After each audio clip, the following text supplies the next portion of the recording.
जय हिंद दोस्तों, आप सभी का स्वागत है मेरे YouTube चैनल प्रशांत जीके वर्ल्ड में। तो शुरू करने जा रहे हैं स्टैटिक जीके का पार्ट 2 जो SSC GD NTPC navy air force army etcetera के प्रीवियस ईयर क्वेश्चन उठाए गए हैं जो आने वाले पेपरों के लिए बहुत ज़्यादा इंपॉर्टेंट है, क्योंकि previous year paper question repeat होते हैं बार बारी, तो ये बहुत ज़्यादा इंपॉर्टेंट है। और जो मैं पीडीएफ है ये प्रोवाइड करूँगा जो मैंने लिख रखा है, जो इसके साथ मैं एक्स्ट्रा नोट्स आपको लिखा रहा हूँ वो आपको खुद कॉपी में नोट डाउन करने होंगे। तो चलिए शुरू करते हैं।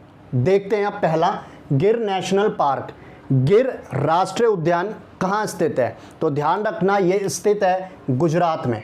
कहाँ स्थित है? गुजरात में स्थित है, ठीक है। और ये किसके लिए मशहूर है? ये है एशियाटिक लाइन्स के लिए ये मशहूर है। किसके लिए? एशियाटिक लाइन्स के लिए। अब गुजरात के बारे में कुछ इंपॉर्टेंट फैक्ट्स जानते हैं, देखना ध्यान से। गुजरात के जो सीएम है और जो गवर्नर है ये कौन कौन है? सीएम जो हैं ये हैं विजय रूपाणी और जो गवर्नर हैं ये हैं आचार्य देवव्रत। और गुजरात में आपको पता है स्टैचू ऑफ यूनिटी भी है। क्या है? Statue of unity. ध्यान रखना ये वर्ल्ड टॉलेस्ट स्टैचू है, वर्ल्ड टॉलेस्ट स्टैचू है। कौन सा? Statue of unity. किसका है? ये सरदार वल्लभ भाई पटेल का, जो देश के पहले उप प्रधानमंत्री और गृह मंत्री भी रह चुके हैं। ध्यान रखना। अब देखना इसकी हाइट कितनी है स्टैचू ऑफ यूनिटी की? 182 मीटर। कितनी है? 182 मीटर। ध्यान रखना। और जो अगला मैं बताने जा रहा हूँ कौन से डिस्ट्रिक्ट में है? नर्मदा डिस्ट्रिक्ट में। कौन से डिस्ट्रिक्ट में है? नर्मदा डिस्ट्रिक्ट में। किस नदी के किनारे स्थित है ये? ध्यान रखना, नर्मदा नदी के किनारे स्थित है। और किस डैम के किनारे स्थित है? ये स्थित है सरदार सरोवर डैम, ठीक है। और किस आर्टिस्ट ने इसे बनवाया था? उनका नाम है राम वी सुतार, ठीक है। ध्यान रखना, जिसने बनवाया था राम वी सुतार, ये आर्टिस्ट का नाम है। और किस कंपनी ने बनाया था? लार्सन एंड टुर्बो, ठीक है। ध्यान रखना, मैंने आपको पूरा डिटेल में बता दिया है, ये पेपर के लिए बहुत ज़्यादा इंपॉर्टेंट है। अब देखते हैं अगला जो है ये पूछा गया क्वेश्चन, देवप्रयाग में किस नदी का संगम होता है? तो ध्यान रखना, अभी मैं इसे रफ कर देता हूँ, आप इसको नोट डाउन करते रहना, क्योंकि पीडीएफ में मैं सिर्फ यही प्रोवाइड कराऊंगा, एक्स्ट्रा पॉइंट आपको नोट डाउन करने होंगे, ठीक है। तो देवप्रयाग में किस नदी का संगम है? तो ध्यान रखना, मैं ट्रिक बता देता हूँ। जो देवप्रयाग है ये बीए पास है। क्या है? बीए पास। तो बी से हो गया भागीरथी, ठीक है, और ए से हो गया अलकनंदा, ठीक है। अब इसके बारे में और चीज़ें देखते हैं। सबसे पहले हमारे कितने प्रयाग हैं टोटल? हमारे प्रयाग हैं 5। कौन कौन से? विष्णु प्रयाग, ठीक है। ध्यान रखना, पहले क्या बोला मैंने? विष्णु प्रयाग। फिर है नंद प्रयाग। कौन सा है? नंद प्रयाग। फिर है कर्ण प्रयाग, ठीक है। कौन सा है? कर्ण प्रयाग। फिर है रुद्र प्रयाग, ठीक है, रुद्र प्रयाग। उसके बाद है देव प्रयाग, देव प्रयाग, ठीक है। अब यहाँ कौन कौन सी नदियों का संगम होता है पेपरों के लिए बहुत ज़्यादा इंपॉर्टेंट है। यह एसएससी जीडी नेवी एयरफोर्स के पेपरों में पूछा गया था प्रीवियस ईयर में, ठीक है। तो जो विष्णु प्रयाग है ये किसका है यहाँ पे संगम? अलकनंदा। मैं लिख रहा हूँ शॉर्टकट में, मुंह से बोल रहा हूँ मैं, ये आप कॉपी में नोट डाउन करते रहना। अलकनंदा। और किसका संगम है यहाँ पे? धौली गंगा का। किसका है? धौली गंगा का। अब नंद प्रयाग, यहाँ पे अलकनंदा और नंदाकिनी का। किसका? अलकनंदा और नंदाकिनी का। कर्ण प्रयाग किसका है यहाँ पे? अलकनंदा और पिंडार नदी का, ठीक है, कर्ण प्रयाग में। और रुद्र प्रयाग में किसका है? ध्यान रखना, अलकनंदा और मंदाकिनी का, ठीक है। और देव प्रयाग में मैंने आपको बता दिया अलकनंदा प्लस भागीरथी, ठीक है। ध्यान रखना, ये पेपरों के लिए बहुत ज़्यादा इम्पॉर्टेंट है जो मैंने आपको पंच प्रयाग बताएं, ठीक है ना। अब देखते हैं अगला देखते हैं। अब मैं इसको रफ कर देता हूँ, आप साथ साथ इसको ज़रूर नोट डाउन करना, पेपरों के लिए बहुत ज़्यादा इंपॉर्टेंट है। अब देखो अगला जो है ये है बंगाल के गवर्नर कौन थे? इस लाइन को ध्यान से सुनना, बंगाल के गवर्नर कौन थे? तो जो बंगाल के गवर्नर थे वो थे लॉर्ड क्लाइव। कौन थे? Lord Clive. ध्यान से सुनना, बंगाल के गवर्नर बोला है मैंने, ठीक है। अगर पूछा जाता है गवर्नर जनरल ऑफ बंगाल, ये कौन थे? गवर्नर जनरल ऑफ बंगाल, ये कॉपी में नोट डाउन कर दो आप। कौन थे? वैरिन हेस्टिंग। कौन थे? वैरिंग हेस्टिंग, ठीक है। और अगर पूछा जाएगा कि गवर्नर जनरल ऑफ इंडिया कौन थे, तो वो थे लॉर्ड विलियम बेंटिक। कौन थे? Lord William Bentinck. आप नोट डाउन करते रहना, ठीक है। अगर पूछा जाएगा कि भारत के पहले वायसरॉय कौन थे, तो वो थे लॉर्ड कैनन। कौन थे? Lord Canning. कॉपी में नोट डाउन करते रहना। और जो एक और क्वेश्चन पूछा जाता है कि भारत के स्वतंत्र भारत के पहले गवर्नर जनरल कौन थे, तो वो थे, कौन थे बता सकते हैं आप? उनका नाम था Mountbatten, Lord Mountbatten. अगर पूछा जाएगा स्वतंत्र भारत के आखिरी गवर्नर जनरल कौन थे, तो वो थे सी राजगोपालाचार्य। तो आप कंफ्यूज मत होना, मैं फिर से बता रहा हूं आपको। देखो, बंगाल के गवर्नर कौन थे? लॉर्ड क्लाइव, ठीक है। अब देखना, गवर्नर जनरल ऑफ बंगाल कौन थे? गवर्नर जनरल, ये सिर्फ बंगाल के गवर्नर थे और ये उपाधि हो गई थी गवर्नर जनरल ऑफ बंगाल। ये कौन थे? वैरिन हेस्टिंग। पूछा जाएगा गवर्नर जनरल ऑफ इंडिया, तो लॉर्ड विलियम बेंटिक। फिर गवर्नर वायसराय ऑफ इंडिया, तो लॉर्ड कैनिन थे। और स्वतंत्र भारत के पहले गवर्नर जनरल कौन थे? वो थे लॉर्ड माउंट बैटन। और स्वतंत्र भारत के आखिरी गवर्नर जनरल कौन थे? वो थे सी राजगोपालाचार्य। तो आपको ये क्लियर हो गया होगा, जो मैंने अच्छे से बता दिया है। आप कॉपी में नोट डाउन कर लेना इसको, ठीक है। चलो देखते हैं अब देखते हैं अगला। मैं इसको रफ कर देता हूँ, बहुत अच्छे से समझ आएगा आपको, ठीक है। अब देखते हैं अगला जो है ये है, पूछा गया है कि आईपीएल का 2020 का एडिशन कौन से नंबर का एडिशन था जो 2020 में आईपीएल हुआ था। तो अब हम इसको पूरे अच्छे से क्लियर करते हैं। देखो, सबसे पहले ये एडिशन था 13th। कौन सा एडिशन था? 13th। खेला कहाँ गया ये? यूएई में। कहाँ खेला गया? यूएई में। और ध्यान रखना, जो इसका टाइटल रिस्पॉन्सर था जो इसका टाइटल रिस्पॉन्सर कौन था इसका? वो था ड्रीम 11। कौन था? ड्रीम 11। और ध्यान रखना, राइटिंग थोड़ी ख़राब है बट आप लिखते रहना ये कॉपी में, ठीक है। नोट डाउन करते रहना कॉपी में। और इस पे ऑरेंज कैप किसे मिली थी? केएल राहुल को मिली थी। और पर्पल कैप किसे मिली थी? किसोको रबाडा को मिली थी, जो साउथ अफ्रीका के प्लेयर हैं। और वैल्यूएबल प्लेयर किसे मिला था? वो था जोफ्रा आर्चर को, जो आपको पता है इंग्लैंड के प्लेयर हैं।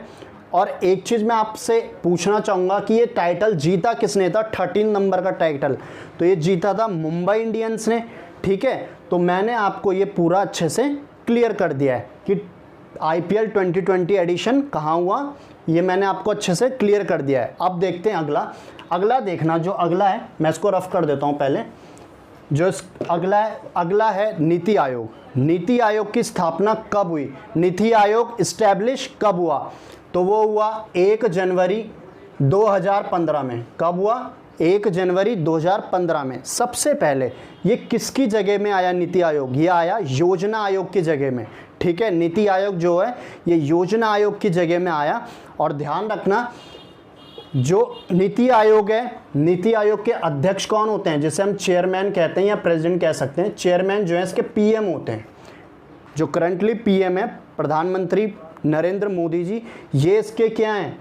चेयरमैन है या अध्यक्ष हैं। और इसके जो उपाध्यक्ष हैं ये हैं राजीव कुमार। जो इसके सीईओ हैं वो हैं अमिताभ कांत, ठीक है। ये आप नोट डाउन करते रहना कॉपी में, ठीक है। ये मैंने आपको नीति आयोग के बारे में इम्पॉर्टेंट चीज़ें बता दी हैं। अब देखते हैं अगला देखते हैं। अब ध्यान रखना, मैं आपको अगला बताने जा रहा हूँ, वो और इम्पॉर्टेंट है। इंटरनेशनल गर्ल चाइल्ड डे कब मनाया जाता है? तो ये मनाया जाता है 11 अक्टूबर को। कब मनाया जाता है? 11 अक्टूबर को। कॉपी में नोट डाउन करते रहना, साथ साथ जो मैं एक्स्ट्रा पॉइंट आपको लिखवा रहा हूँ, ठीक है। अगर पूछा जाएगा कि नेशनल गर्ल चाइल्ड डे कब मनाया जाता है, तो ये मनाया जाता है 24 जनवरी को। कब मनाया जाता है? 24 जनवरी को। और देखते हैं अब अगला जो है ये है WTO का हेडक्वार्टर कहाँ स्थित है? अंतर्राष्ट्रीय व्यापार संगठन यानी कि वर्ल्ड ट्रेड ऑर्गेनाइजेशन का हेडक्वार्टर कहाँ है? तो ये है जिनेवा स्विट्ज़रलैंड में। कहाँ है? जिनेवा स्विट्ज़रलैंड में। ठीक है, और ध्यान रखना स्विट्ज़रलैंड की जो कैपिटल है ये बर्न है और यहाँ पे करेंसी फ्रैंक चलती है। ठीक है, अब ध्यान रखना जो WTO है इसके अभी जो अध्यक्ष बनी है वो पहली महिला अध्यक्ष बनी है अभी तक की। वो कौन है आप कमेंट बॉक्स पे लिखकर ज़रूर बताना। और एक चीज़ और सुन लो, जो WTO है इसकी स्थापना 1 जनवरी 1995 में हुई थी। कब हुई थी? 1 जनवरी 1995 में हुई थी। इस पे टोटल कितने मेंबर हैं WTO में? टोटल मेंबर है 164 और जो आखिरी मेंबर बना है वो है अफगानिस्तान। कौन बना है WTO का आखिरी मेंबर? अफगानिस्तान। ये आप कॉपी में नोट डाउन करते रहना, बहुत इंपॉर्टेंट पॉइंट्स हैं इनके। ठीक है, अब देखते हैं अगला देखते हैं। अब मैं इसको रफ कर देता हूँ पहले। अगला देखते हैं, जो अगला है लखनऊ जो है वो कौन सी नदी के किनारे बसा हुआ है? तो ध्यान रखना सिंपल है, ये है गोमती नदी के किनारे बसा हुआ है लखनऊ। अगर पूछा जाएगा कि अयोध्या किस नदी के किनारे बसा हुआ है? तो सरयू नदी के किनारे बसा हुआ है। ठीक है, और अगर पूछा जाएगा और भी मैं बताता हूँ, हैदराबाद किस नदी के किनारे बसा हुआ है? तो मूसी नदी के किनारे बसा हुआ है। ठीक है, ये आप नोट डाउन करते रहना। तो गोमती जो एक सहायक नदी है किसकी? गंगा की, ट्रिब्यूटरी है गंगा की गोमती नदी के किनारे लखनऊ शहर बसा हुआ है। ठीक है, जो उत्तर प्रदेश की राजधानी है। ठीक है, अब देखना वर्ल्ड इकोनॉमिक फोरम का एनुअल मीटिंग 2020 में कहाँ हुई थी? वर्ल्ड इकोनॉमिक फोरम की एनुअल मीटिंग 2020 में कहाँ हुई थी? तो ये हुई थी, यहाँ मैं लिख रहा हूँ, दावोस स्विट्ज़रलैंड में। कहाँ हुई थी? दावोस स्विट्ज़रलैंड में। और इसी मीटिंग में क्रिस्टल अवार्ड दिया गया था दीपिका पादुकोण को। ठीक है, कौन सा अवार्ड दिया गया था? Crystal award. तो पेपर में पूछा गया था पिछली बार कि 2020 की जो मीटिंग हुई थी दावोस स्विट्ज़रलैंड में WTO की वर्ल्ड इकोनॉमिक फोरम की, तो इस पे किसको जो है क्रिस्टल अवार्ड दिया गया था? ये दिया गया था दीपिका पादुकोण को। ठीक है, क्रिस्टल अवार्ड किसने दिया था? वर्ल्ड इकोनॉमिक फोरम ने दीपिका पादुकोण को। अब ये देखते हैं कि वर्ल्ड इकोनॉमिक फोरम जो है ये कौन कौन सी रिपोर्ट जारी करता है। तो ये करता है सबसे पहले वर्ल्ड रिस्क इंडेक्स। ठीक है, और दूसरा सोशल मोबिलिटी इंडेक्स। ठीक है, और जो तीसरा ये है ग्लोबल जेंडर गैप इंडेक्स। ये इनके बहुत सारे इंपॉर्टेंट जो है इंडेक्स हैं जो ये जारी करता है। ये पेपर में पूछे जाते हैं कि इनमें रैंक कितनी है भारत की, ऐसे करके पेपर में पूछा जाता है। तो सबसे पहले world risk index, social mobility index और ग्लोबल जेंडर गैप इंडेक्स, ये कौन जारी करता है? ये जारी करता है वर्ल्ड इकोनॉमिक फोरम। ठीक है, अब देखते हैं अगला ओमकारेश्वर बांध। ये कहाँ स्थित है? ये है मध्य प्रदेश में, जिसे हम हार्ट ऑफ इंडिया भी कहते हैं। और ध्यान रखना कौन सी नदी पे स्थित है ये डैम? ये है बना हुआ है, कौन सी नदी पे बना हुआ है ये वाला डैम? ये ओमकारेश्वर बांध जो है ये बना हुआ है नर्मदा नदी पर। और ध्यान रखना मैं आपको और बताऊं, जैसे इडुक्की डैम है वो पेरियार रिवर पे बना हुआ है। तीसरा देखना, जैसे पूछेंगे नागार्जुन सागर बांध किस नदी पे बना है? तो ये कृष्णा नदी पे बना है। ठीक है, ऐसे ही बहुत सारे, जैसे पूछ लेंगे कि टिहरी बांध किस नदी पे बना है? तो ये भागीरथी नदी पर बना हुआ है। ठीक है, तो ऐसा बहुत सारे डैम है जो पूछे जाते हैं, वो मैं आपको अगली डैम वाली वीडियोस में कराऊंगा। बट यहाँ से आप इतना समझ लीजिए बस कि जो है ओमकारेश्वर बांध ये मध्य प्रदेश में स्थित है और नर्मदा नदी पे बना हुआ है। ठीक है ना। अब देखते हैं अगला, उत्तर प्रदेश के चीफ मिनिस्टर कौन है? तो ध्यान रखना जो उत्तर प्रदेश के चीफ मिनिस्टर हैं ये हैं योगी आदित्यनाथ। और इनका जो नाम है असली में वो है अजय बिस्ट। ये पेपर में पूछा गया था पिछले साल। और गवर्नर जो है उत्तर प्रदेश के कौन है? आनंदीबेन पटेल। आप कॉपी में नोट डाउन करना कौन है? आनंदीबेन पटेल। 2 नेशनल पार्क हैं यहाँ इंपॉर्टेंट जो पेपर में पूछे जाते हैं। एक तो है Dudhwa national park Dudhwa national park एक, ध्यान रखना। और जो दूसरा ये है Pilibhit tiger reserve, Pilibhit tiger reserve. और अभी हाल ही में पीलीभीत टाइगर रिज़र्व को अवार्ड मिला है, वो कौन सा अवार्ड मिला है आप कमेंट बॉक्स पे लिखकर ज़रूर बताना। अब देखते हैं अगला, उत्तर प्रदेश में सबसे ज़्यादा पॉपुलेशन है, ठीक है, सबसे ज़्यादा पॉपुलेशन है इंडिया में उत्तर प्रदेश राज्य में। यहाँ जो है लोकसभा सीट कितनी है, पेपर में पूछा जाता है लोकसभा सीट कितनी है। टोटल लोकसभा सीट है 80 और राज्यसभा सीट कितनी है उत्तर प्रदेश में, ये है 31। और विधानसभा कितनी है सीट, यहाँ विधानसभा की टोटल सीट कितनी है 403। और विधान परिषद की कितनी है, विधान परिषद की कितनी है 100 सीटें। अब एक चीज़ और ध्यान रखना कि उत्तर प्रदेश में जो है ना विधान परिषद है, और विधान परिषद किस किस राज्यों में, उसको मैं आपको शॉर्ट ट्रिक बता रहा हूँ याद रखने की। तो कैसे याद रखोगे आप, वो है कुंभत, KUMBAT, यानी कि के से हो गया आपका कर्नाटक, यू से हो गया उत्तर प्रदेश महाराष्ट्र, बी से हो गया आपका क्या बिहार, ए से हो गया आंध्र प्रदेश और टी से हो गया तेलंगाना। याद रखना सब, पहले जम्मू कश्मीर भी था, अब जम्मू कश्मीर जो है यूनियन टेरिटरी बन चुका है, तो वहाँ से जो है विधान परिषद हटा दी गई है। तो मैंने आपको ट्रिक बता दी है, कुंभत नाम से आपको याद रखना है।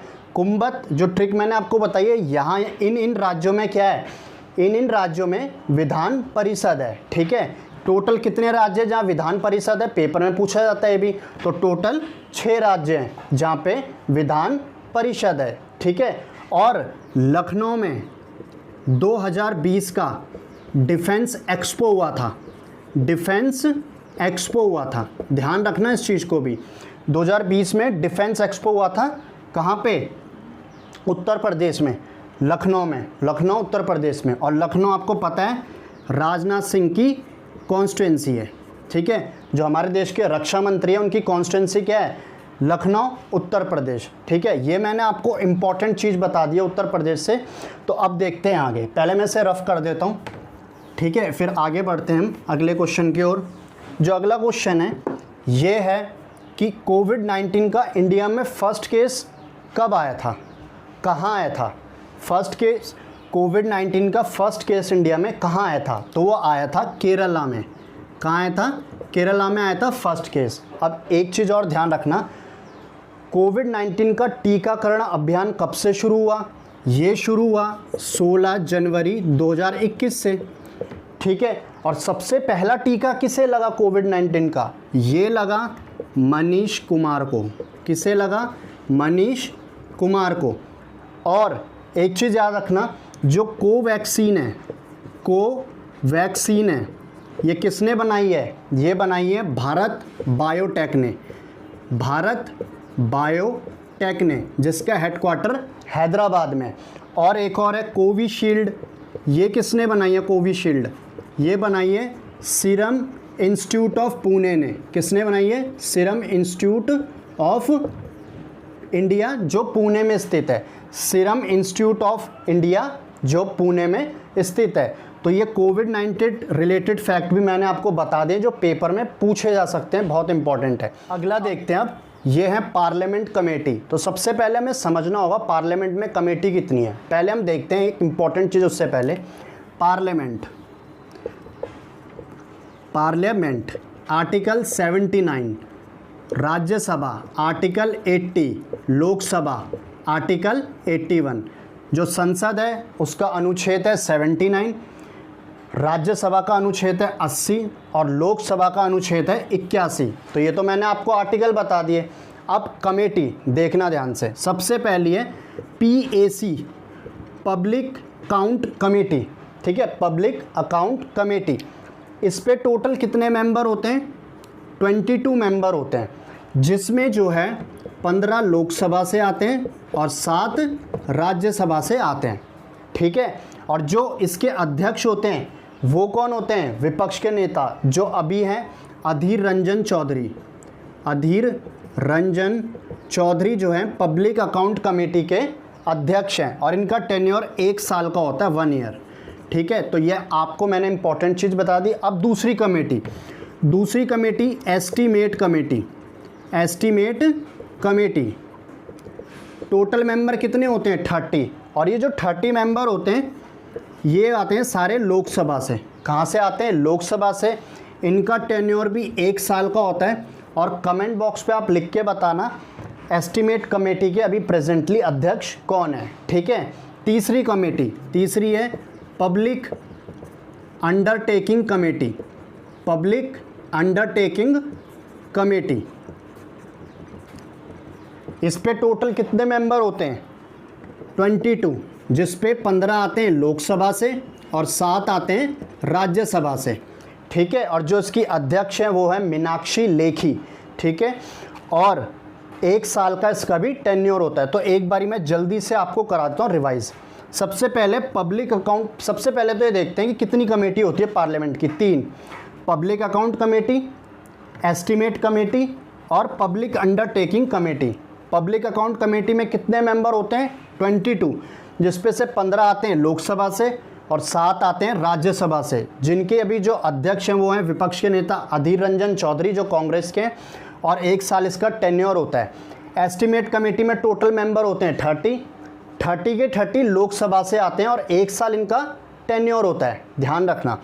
पब्लिक अंडरटेकिंग कमेटी, इस पे टोटल कितने मेंबर हैं 22, जिस पे 15 आते हैं लोकसभा से और 7 आते हैं राज्यसभा से, और मीनाक्षी लेखी इनकी प्रेजेंट में चेयरमैन है, और 1 साल का इसका भी टेन्योर होता है। तो मैंने आपको साथ साथ रिवाइज भी करा दिया है, ठीक है।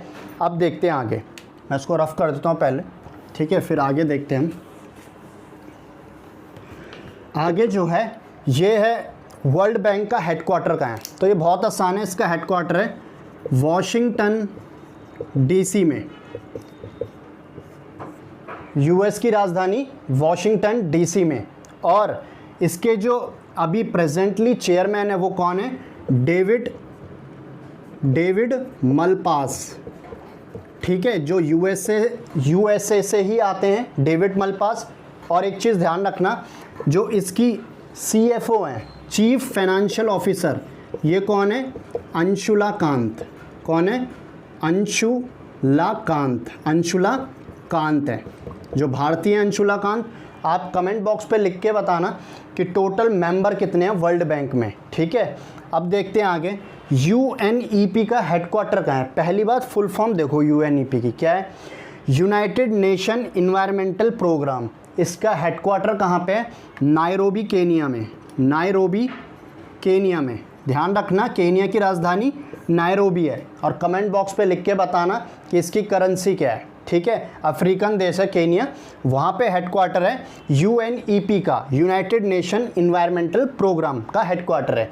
अब अगला देखते हैं, आईएमएफ की करेंसी कौन सी यूज़ करता है? आईएमएफ करेंसी ये करता है एसडीजी। कौन सी करेंसी यूज़ करता है? एसडीजी करेंसी यूज़ करता है, ध्यान रखना कौन सी करेंसी यूज़ करता है? एसडीजी। तो फुल फॉर्म क्या है इसकी एसडीजी की? Special drawing rights. Special drawing rights, ये करेंसी यूज़ करता है आईएमएफ। और एक चीज़ और ध्यान रखना, अभी हाल ही में इसके अंदर कौन सी करेंसी जो है रखी गई है अभी हाल ही में, वो है रेनबिम्बी या युआन, जो चाइना की करेंसी है वो ऐड करी गई है एसडीजी के अंदर, स्पेशल ड्राइंग राइट्स के अंदर, ठीक है, जो अभी हाल ही में करेंसी ऐड की गई है। अब देखते हैं अगला जो है ये है इलेक्ट्रॉन किसने डिस्कवर करा था? इलेक्ट्रॉन किसने डिस्कवर किया था? तो इसकी मैं आपको ट्रिक बताता हूँ जो बहुत ज़्यादा इंपॉर्टेंट है पेपर के लिए, ठीक है। आप इसे ट्रिक से याद रख सकते हैं। तो कैसे याद रखोगे? देखो, ईंट पर नाचे, ठीक है, ये है इसकी ट्रिक याद रखने की, ईंट पर नाचे। तो ई से जो है इलेक्ट्रॉन, खोज किसने की इलेक्ट्रॉन की? वो करी टॉमसन ने। किसने करी? जे टॉमसन ने, ठीक है, जो खोज करी इलेक्ट्रॉन की। तो ई से इलेक्ट्रॉन और टी से थॉमसन, जे थॉमसन, ठीक है। प से प्रोटॉन, प से क्या है? प्रोटॉन, और आर से रदरफोर्ड, ये ट्रिक है याद करने की, ठीक है। 9 से क्या है? न्यूट्रॉन, और 6 से क्या है? चैडविक, ठीक है। चैडविक और गोल्डस्टीन ने खोज करी थी न्यूट्रॉन की।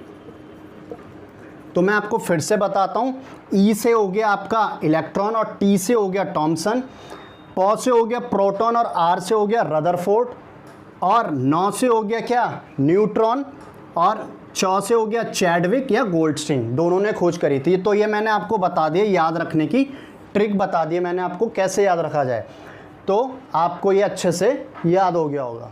अब देखते हैं, मैंने आपको एक करेंसी बताई थी, आईएमएफ की करेंसी, आईएमएफ की करेंसी मैंने आपको बताई थी। तो मैंने गलती से ना एसडीजी लिख दिया था, पर वो था एसडीआर। एसडीआर माने स्पेशल ड्राइंग राइट्स, ठीक है, वो था एसडीआर। क्या था वो, एसडीआर, स्पेशल ड्राइंग राइट्स, जिसमें हाल ही में शामिल किया गया है चाइना की करेंसी को, चाइना की करेंसी को शामिल किया गया है। और वो करेंसी का नाम क्या है, युआन, जिसे हम रेनबिनबी नाम से भी जानते हैं। तो ये मैंने करेक्शन आपको करा दिया, जो मैंने एसडीजी लिख दिया था वो था एसडीआर, ठीक है। तो ये था मेरा स्टैटिक जीके पार्ट 2। अगर इससे पहले आपने स्टैटिक जीके पार्ट 1 नहीं देखा है तो जाइए मेरे डिस्क्रिप्शन बॉक्स पे, वहाँ मैंने लिंक दे रखा है। तो आशा करता हूँ आपको मेरी वीडियोस पसंद आ रही होगी। तो इसी के साथ मेरे चैनल को लाइक करें, शेयर करें और सब्सक्राइब करना ना भूलें। तो मैं मिलता हूँ स्टैटिक जीके पार्ट 3 में, तब तक के लिए पढ़ते रहिए, बढ़ते रहिए। जय हिंद, जय भारत।